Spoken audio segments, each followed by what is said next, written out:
अभी आपने भैया जी के द्वारा जो कहा था कि संतों के संगलाज तेरी अच्छी बनेगी, वास्तविकता यही है कि धन है सत्पुरुषों का संग, बदल देते हैं रहने का ठिकाना। जब संत महापुरुषों का ये चलता फिरता तीर्थ है और इनसे जितना हमारा सानिध्य रहता है उतना हमें लाभ मिलता है। जीवन बहुत बड़े भाग से मिला है।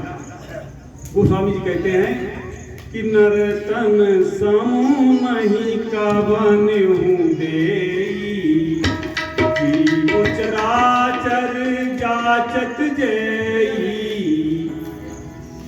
नरतन मनुष्य के जीवन से बढ़ के संसार में दूसरा कोई जीवन नहीं। संसार में सभी ने शरीर धारण करते हैं, लेकिन सबसे पुण्य का हमारा जो शरीर है वो ये पुण्य पुंज में, ये पुण्य का प्रताप है जब हमें संत मिले। नरतन समूह नहीं का बने हूँ देई, जीव चराचर जाचत जेई। स्वर्ग नरक अपवर्ग निसेनी, ज्ञान विराग भगत सुबोधेनी।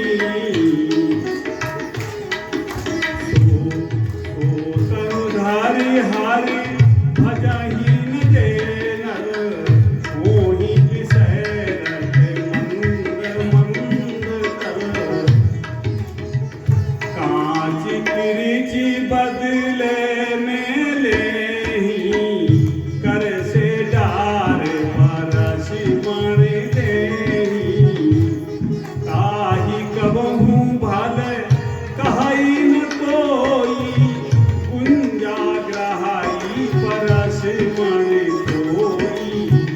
तो प्रेमी सज्जनों, ये देवताओं को दुर्लभ है, ये हमें आपको जो मानव शरीर मिला हुआ है। अब इसका लक्ष्य क्या है? लक्ष्य अपनी आत्मा को जानना। जिसने अपनी आत्मा को जान लिया उसके कुछ भी, जिसको जानने के बाद कुछ भी जानना शेष नहीं रहता है, इसी को आत्मज्ञान कहा जाता है।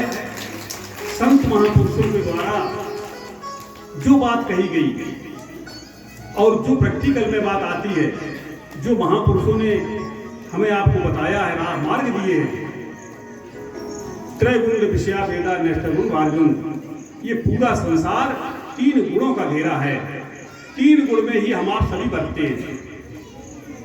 जब हमारे अंदर सतोगुण की प्रधानता होती है, तब आता है कि हमें सत्संग करना चाहिए, सत्संग सुनना चाहिए, सत्संग में जाना चाहिए, संतों का सानिध्य प्राप्त करना चाहिए, तीर्थ यात्रा में जाना चाहिए, दान देना चाहिए। अच्छे अच्छे जितने अच्छे विचार हैं ये हमारे सतोगुण में आते हैं।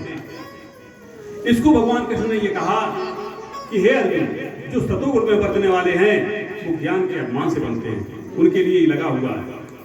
उन्हें हम तो बहुत बड़े दानी हुए, बहुत बड़े सत्संगी हो गए, तमाम चीजें आने के बाद भी अहंकार नहीं छूटेगा। इसके बाद दूसरा आता है रजोगुण। रजोगुण में क्या होता है कि हम सोचते हैं एक मकान बन गया, दूसरा बन जाए, तीसरा बन जाए, एक आश्रम बन गया, दूसरा बन जाए, 4 बन जाए, 10 बन जाए, हमारा पूरे संसार में नाम हो जाए, रजोगुण। इसके बाद तीसरा आता है तमोगुण। तमोगुण में क्या होता है? आलस, प्रमाद, तंद्रा, नशेबाजी, जितने दुर्गुण है सब जाई माई। प्रेमी सज्जनों, इन्हीं 3 गुणों में ही पूरा संसार बढ़ता है। वही व्यक्ति कभी सतोगुणी हो जाता है, कभी रजोगुणी हो जाता है, कभी तमोगुणी हो जाता है। अब जो संतों ने रास्ता दिया कि 3 गुणों के ऊपर अगर कोई यात्रा करता है, वास्तव में वही मार्ग है। 3 गुणों का जहां तक घेरा है वहां तक हम माया का पछाड़ा है। माया क्या है? हमारा विचार ही माया है। माया धन दौलत ऐश्वर्य दुनिया भर की तमाम चीजें जो है ये कहने के लिए माया है, लेकिन यथार्थ में ब्रह्म जीव माया। जैसे क्या है माया? ब्रह्म और जीव के बीच में केवल माया है विचार, कि हम विचारों में हमेशा फिरे सदा माया कर तेरा काल कर्म स्वभाव गुण गेरा, हमेशा कुछ ना कुछ सोचते रहते हैं। भगवान कृष्ण कहते हैं कि कोई भी व्यक्ति किसी भी क्षण बिना कर्म किए हुए नहीं रहता है, हमेशा कुछ ना कुछ उसका चिंतन चलता है।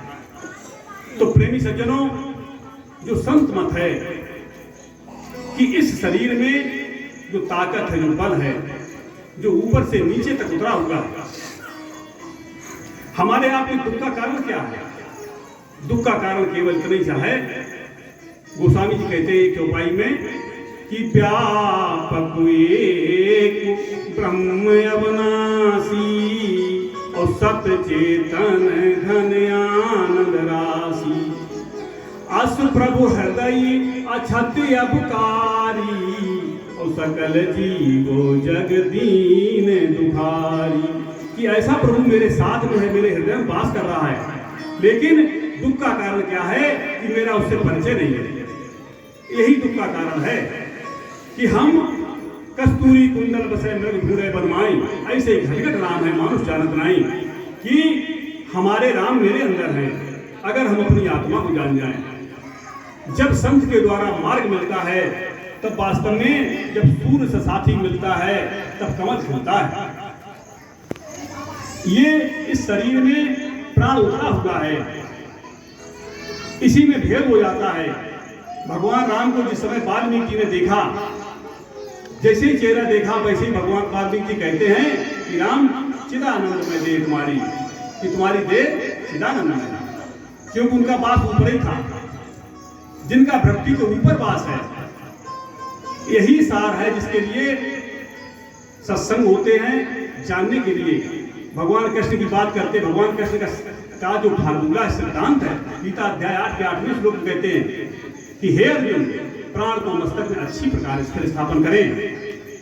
वास्तव में जब तक हमारे प्राण का मस्तक में अच्छी प्रकार स्थिर स्थापन नहीं होगा, तब तक साधना की शुरुआत हम करते हैं, लेकिन वो साधना केवल विचारों की साधना होगी। विचारों से उपराम अगर हमें मिल रही है तो हमारा प्राण जब तक भक्ति के नीचे काम करता है, तब ये इस प्राण से कौन सा काम होता है? जड़वत या दृष्टम तब नष्टम, जो दिखाई देता है वो नष्ट होने वाला है। जो संसार संचय का काम होता है, जब हम भक्ति के नीचे हमारी शक्ति काम करती है तो हम 3 गुणों के घोड़े में होते हैं। 3 गुणों के घेरे में रह करके जो काम करते हैं वो हमें आज हमारा जो हो रहा है वो कल मिटने वाला है। और यही शक्ति जिस समय ये 3 गुणों के घेरे को पार करके भक्ति के ऊपर जाती है, भक्ति के ऊपर जिस समय इसका प्रस्थान होता है, जैसे जैसे ये ऊपर जाएगी वैसे ये दिव्य स्वरूप धारण करती है।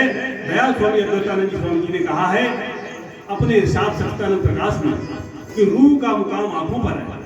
जब ये रूह आंखों पर होती है तब संसार के काम होते हैं। इसलिए श्रुति को आंखों के ऊपर ले जाएं, चलाएं और चढ़ाएं। जिस कदर चढ़ाई होती जाएगी, कर्म थकता जाएगा, निष्कर्मता आती जाएगी। और जब निष्कर्मता आएगी तभी वास्तव में हमारे विचार शांत होंगे। जब विचार शांत होंगे तभी हम अचिंत स्वरूप होते हैं। अचिंत स्वरूप ही है रूप। स्वरूप के स्वरूप जो है वो अचिंत स्वरूप है, वहां चिंतन नहीं है। इसलिए प्रेमी सज्जनों, जो मार्ग शक्ति वाला है, शक्ति का योग है, इस शक्ति, इस शरीर में जो बल है, जो ताकत है, जिससे हम चलते फिरते उठते बैठते, बड़ी सिंपली तरीके से हम बता रहे हैं, यही शक्ति जब ये धरती के नीचे काम करती है तो संसार के नष्ट होने वाले काम करती है। यही शक्ति अगर इसके ऊपर जाती है तो ये दुष्ट स्वरूप दान करती है। हमारी जो आरती होती है कि तले की वस्तु गगन ठहरावे, गुरु जी के शब्द सर से सो सूरा सो पूरा बल में बरते। साधना में बल के प्रयोग की बात सूर्य देवता जी ने कही, यही आदेश है। इसी को भगवान कृष्ण कहते हैं प्राण को मस्तक में अच्छी प्रकार स्थिर स्थापन करती है। इसी को कबीरदास जी ने कहा शब्द विहंगम चाल हमारी। तो जो मार्ग हमारा है वो हमारा ऊर्ध्वगमन का मार्ग है।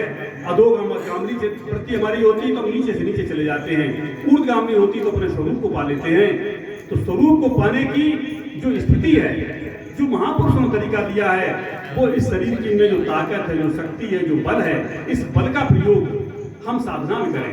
और बल में वह बरते, बल में कैसे बरतेंगे? जैसे ही हमारा ऊर्ध्वगमन होगा, जैसे हमारी शक्ति का हम साथ करेंगे, तो शक्ति का एक स्वभाव होता है कि जहां बल लगाते हैं हमारा चित्त वहां अपने आप लग जाता है।